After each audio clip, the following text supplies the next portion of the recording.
Rikers Island. It happened between prisoners who managed to arm themselves with makeshift weapons, and it was all caught on camera. And tonight there are serious questions why it took corrections officers more than an hour to intervene at a place that has a history of similar problems. Investigative reporter Sarah Wallace is here now with more. Sarah. Well, Liz, it is a legitimate question, and it's one we put to the man who represents correction officers. He says this incident is symptomatic of staffing cuts that are putting both officers and inmates at risk everywhere on Rikers Island.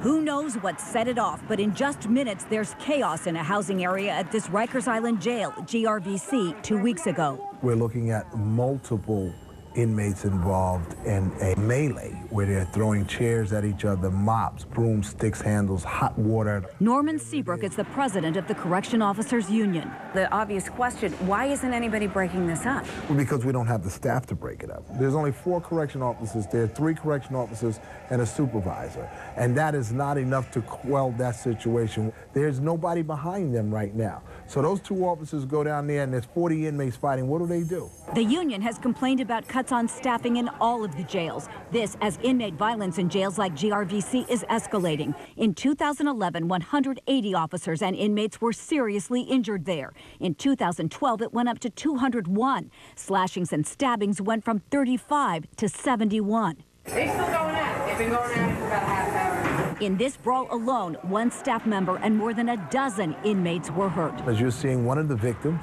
he's all bloodied, as you could plainly see, and he's been assaulted. And you know what? He's trying to get away now. Take a look at these photos. Besides the inmate whose face was beaten, this one's neck was slashed all the way across. This one's stomach is gashed. And one inmate reportedly lost his eyesight after being gouged with a broomstick handle. This shank was recovered after the fight, which lasted nearly an hour before reinforcements arrived. Some of these are probably bad guys, but some of these inmates are adolescents. They may not be doing anything. Oh, yeah. Inmates are suffering at the hands of other inmates. So it's just out of control. Absolutely. And it's going to continue to stay out of control until we put this in control the way it's supposed to be.